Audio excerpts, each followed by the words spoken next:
Hello and welcome to the first of a series of interviews with innovators in the media industry. Joining me today is George Berridge from the social media team at The Sun, also a graduate of the journalism programme here at the University of Winchester. George, thanks for joining us. Pleasure to be here.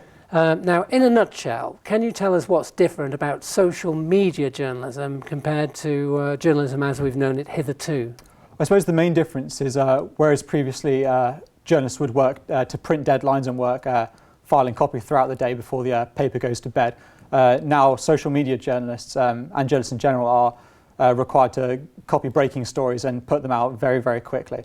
There's an enormous race now to get news out first, while still maintaining the accuracy and all the good qualities from the old guard of journalism that existed previously. I want to come back to you about accuracy in a minute, because Sure. that's an interesting point on social media. But it's always been quite a competitive industry. I mean, it's a dog-eat-dog world, and particularly in Fleet Street where you are. So how come social media is any different to that? The difference now is that whereas previously we worked over sort of a difference of hours over who got a story, now the difference can be a matter of a minute. With big celebrity deaths, for example, the deaths of people sort of in high status, the coverage of that can now vary between sort of a minute and 2 minutes. If you cover it 2 minutes after, say, the first person breaks the story, then you can be deemed to have sort of lost the story, really. And the first person will take coverage of it almost entirely. Yeah, I've heard the phrase winner takes all, that if even a few seconds after. In the old days, you could have followed up with a different angle and so on if you didn't get the story absolutely first. But winner takes all. But that could also mean, couldn't it, if you get that wrong, not only are the great stakes to be won here, but you could lose your credibility instantly. That's absolutely right. So one of the main issues with social media is that you're accountable for everything that you write, even more so perhaps than you would be in print.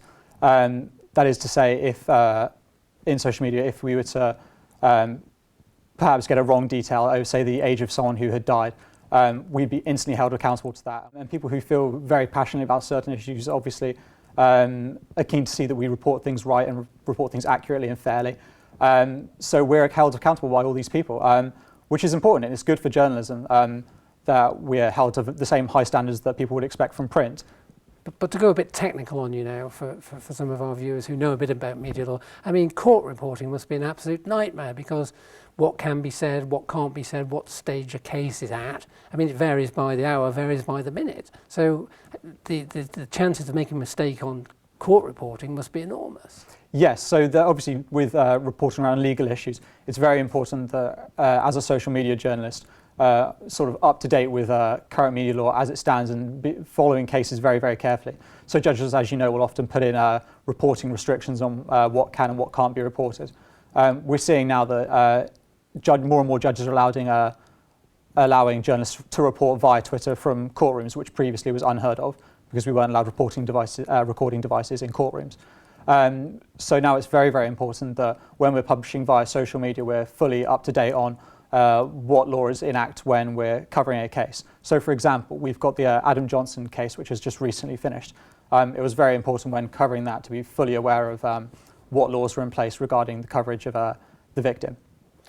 And there was a lot of talk amongst journalists about the innovation of reporting court on Twitter from the public gallery. I mean, what sort of audience reaction do you get to that? Has it worked? Do the punters like that? Do you get big views for that kind of thing? Yes, there's an enormous appetite in the public among court cases, especially obviously we've had recently issues like HORRIE has been ongoing, and so we have people who have an enormous thirst for this.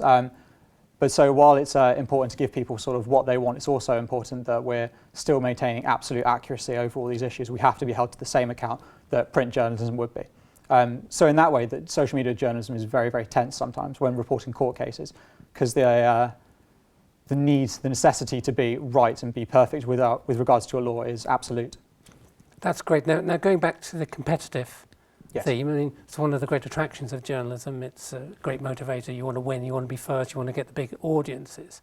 Now, The Sun online, where you are, Yes. began behind a paywall, which couldn't have helped too much. Now, I don't want you to divulge any trade secrets Sure. or hard information. We wouldn't expect to do that. But presumably, you've changed that now. And what effect has that had when you just hang the Sun out there on the internet for anyone to see, as it were, for free? Yes. So one of the interesting things about that is, of course, the issue of how you sell a story now online. Previously, when we were paywalled, we had to work very, very hard to sell stories, because not only were we selling the story as a whole, we were selling a sort of a subscription bundle to the website. So you not only have to be able to sell that one story, but you have to give them your audience reason to think, right, I want to read more and more of this. It was found through trial and error. I mean, it was an experiment that it was worth trying, but it didn't work in the end. So they've decided to take down the paywall model now. We're now free for all. So we're on the competitive market, the free market, if you will. And we're out competing with everyone else. I love the trial and error idea, because, of course, the glory of digital journalism is you can change quickly. If something's not working, you can get rid of it. That's right. So, I mean, whatever I think people are going to be interested in, generally speaking, they aren't. And whatever I'm not interested in, they seem to be massively interested in it. So, I mean, have you got any good stories about that? Are there things that have been great surprises that have worked and got an audience? Yes, I mean, there's issues. There's a common misconception, I think, among the public over what people want now, and it changes very, very quickly in social media journalism. There was a period not long after BuzzFeed started becoming big news. So BuzzFeed now incredibly important in the media scene, and are changing very, very rapidly. There was they got stuck with the motto that they were sort of only around cats and this sort of clickbait novelty nonsense. I mean, by the way, is that a term of abuse, clickbait? In a sense, would you ever say that's only clickbait? That's not a proper story. I don't buy into that so much, only because I believe that now in the age of the web, it's important that we're selling every story. If you're not selling a story, then what are you doing with it? So to an extent, everything that goes out on social media is clickbait.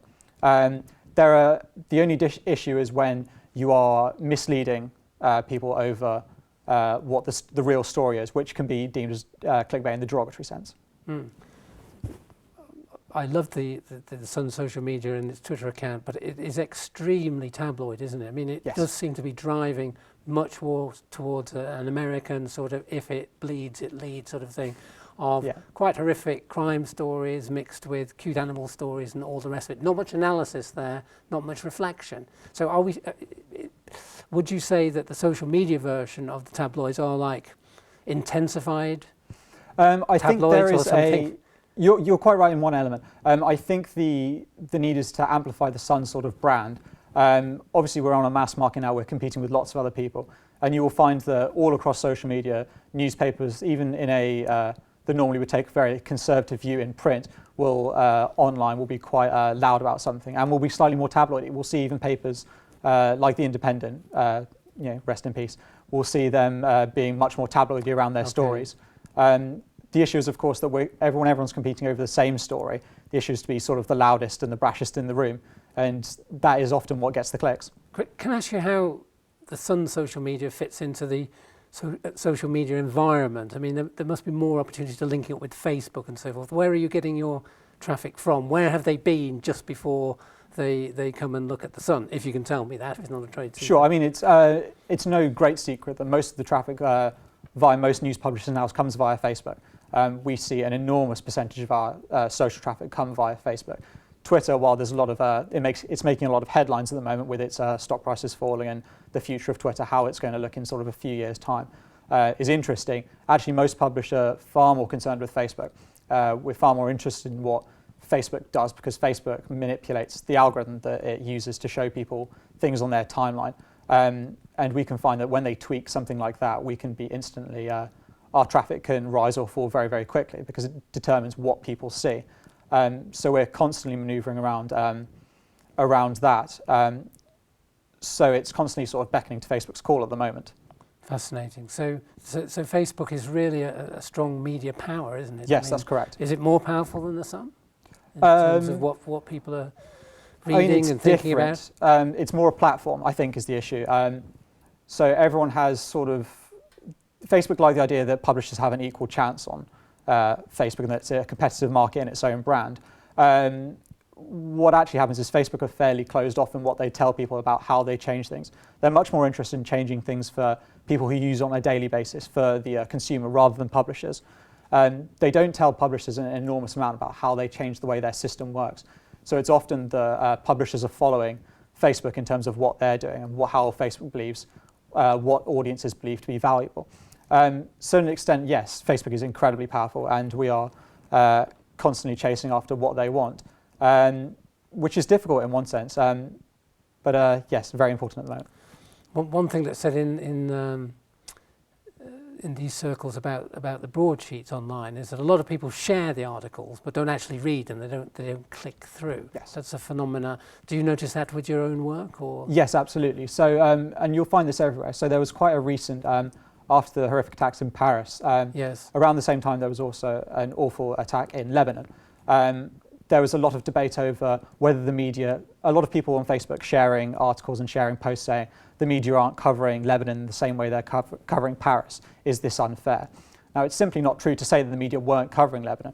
The issue is what people are sharing and what people are interested in on social media.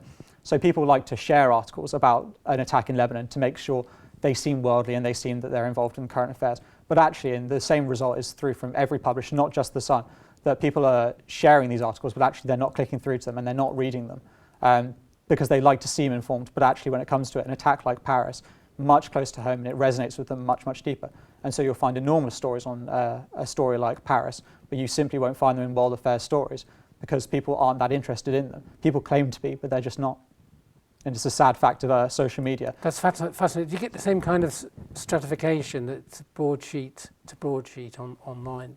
I mean, do your viewers and users move between broadsheets and The Sun and all over the place, or is it strictly Yes. Sun users will also be on the Daily Star and the celebrity pages of the Daily Mail? Actually, it's very interesting. It's looking at how what our audience is interested in is, again, an issue of trial and improvement. So we're constantly looking at what stories our readers are interested in, what they're sharing and what they're clicking through to.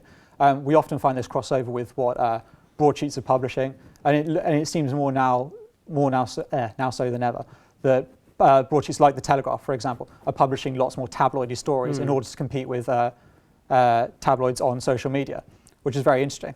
Fascinating. Now, finally, because time's against us, Of course.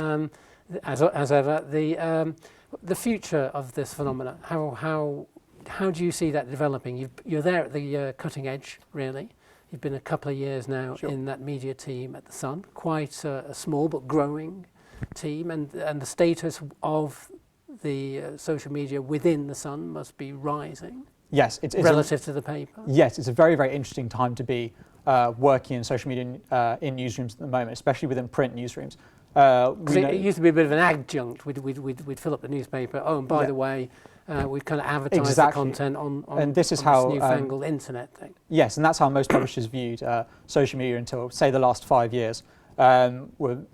Social media was always an afterthought. It was only in its very, very early stages. And now we're finding lots of publishers are publishing on social media first. With the birth of things like, so Facebook have released their instant articles, Twitter are using Twitter Moments. So we find that publishers are now racing to be first out on social media before they've even thought about print. So it's a fascinating time to be in newsrooms. We know that print sales generally are in decline. So there's competition there in order to be, when print eventually dies, if print dies completely, then we'll be on a totally free internet-only market.